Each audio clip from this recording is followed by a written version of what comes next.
Alrighty there, howdy fellow Shadow Priests. Welcome to another YouTube video. It's been a while, and I'm actually about to go on a week vacation, so I'm going to leave everybody with a cool little video to watch.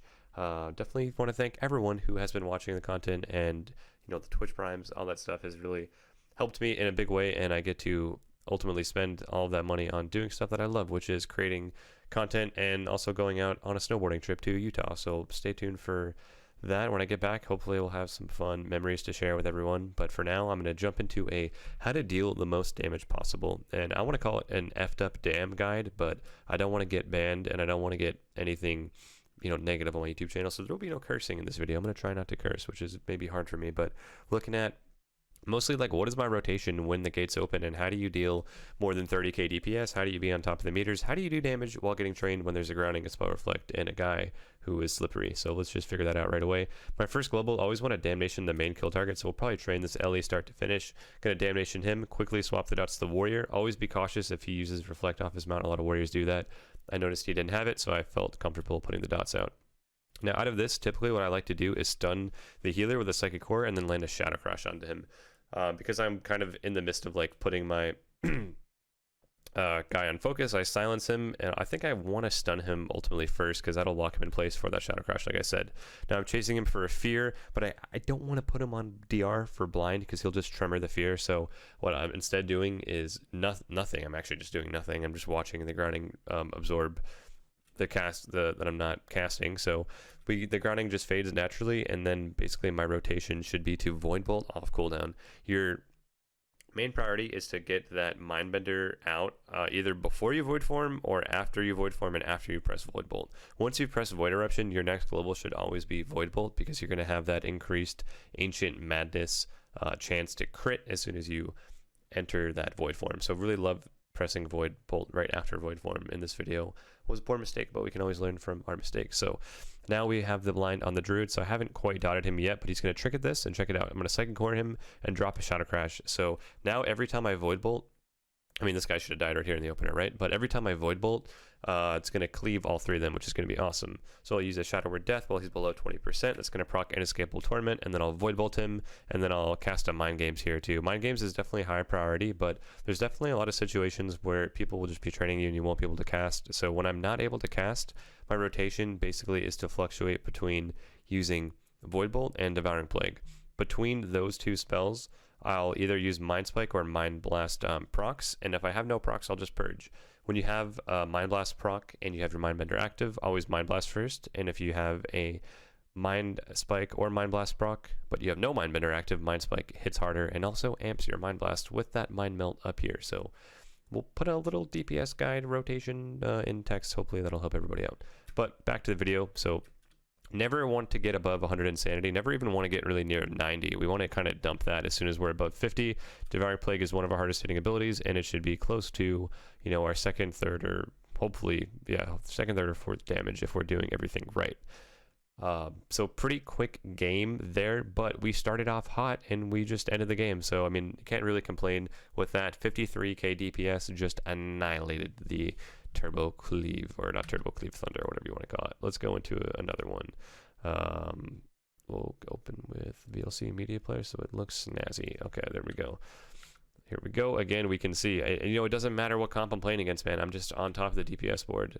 Let's check it out. So we're looking at a little Evoker DK Marksman Hunter action. So let's get into the opener again, right? We want a Damnation and switch our dots to the next guy. So we're going to open up onto this DK, although I think the Hunter is going to be our primary target. I would rather use Damnation on the Hunter, but he's in stealth, so I'll pop Power Infusion, which is going to give it to my Rogue as well, and then I'll dot the Hunter.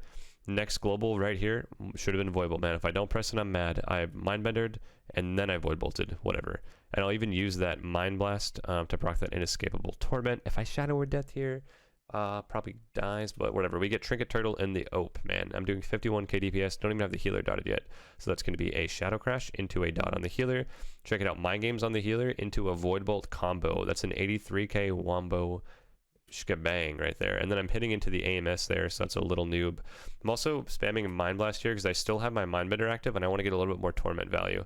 As soon as Mind Blast is off cooldown, I'm going to go right back to Void Bolting. Although it's probably more DPS overall to just Void Bolt over Mind Blast, even if you have the Bender active. Switching a little bit of Void Bolts back into the DK. I think if I had been hitting the Hunter a little bit more, it would have been better, but he's kind of weaving in and out of the pillars, you can see. So I'm trying to avoid all this weird stuff. The healer will grip me away. That's sick. Redot the Hunter. The guy gets cheap shotted. I'll DR Fear's Trinket and just try to win this game in the opener. Can't always win in the opener, but man, you got to try. Like, you got to shoot your shot. So once my dots fall off, number one priority, dot everybody back up. From there, I'm going to look to mostly purge. I mean, purging won't increase your DPS, but it'll reduce the healer's HPS, which will in turn increase your chances of winning.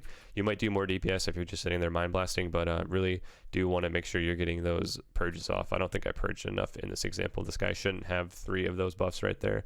Now, if my healer would just dispel me, that'd be sick, but he's not. So I silence this guy, Mind Blast, and then we don't even get the second Void Form off and just win the game right there. So that's a 38k DPS game. You know, we're not super high rated, but hey, guess what, man? It's hard PvPing, so I don't know what to say. Let's check out the next example. So another one where we're playing mostly into melee cleaves. Like, we like making these examples into melee cleaves because a lot of people say, like, they can't do damage against melee, so we're just going to try to show you how to do damage with instant cast in these 3 examples here. So again, we're going to Damnation, switch the dots over, Silence, Toxic, switch the dots over, there we go. So we got 2 people dotted. Immediately I'm going to pop also a Vampiric Embrace because I'm about to go nuclear on the DPS charts here, so I'll pop Power Infusion, get the Reflect off with Mind Flay, Mindbender. Noticing a pattern where I'm not Void Bolting immediately, and I really want to do that, so maybe we'll Mindbender beforehand. We'll see. I don't really know what's best, but I definitely think Void Bolting off cooldown is the way to go.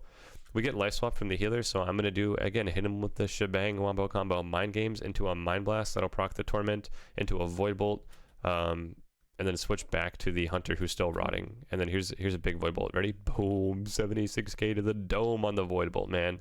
And I still have Catharsis working for me too, so in between your procs and your setups and all that stuff, if you have Catharsis ramped, I would probably drop a Catharsis too, because it does hit really hard.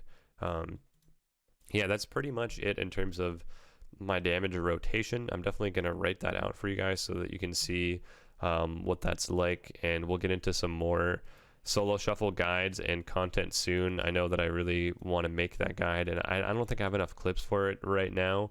We did push up to 3k, so hopefully that is going to help us out in a way, just getting the rating. Maybe we'll start playing into some better opponents. I did like this clip of mind controlling the priest into the ring and then winning the game. I thought that was cool.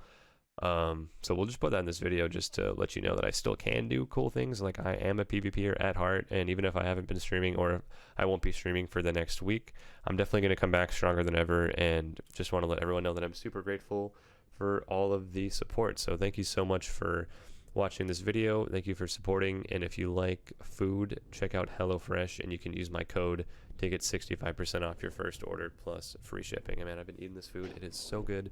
Makes me feel like I'm good at cooking, even though I'm not. Yeah, man, check that out, and we'll see you soon.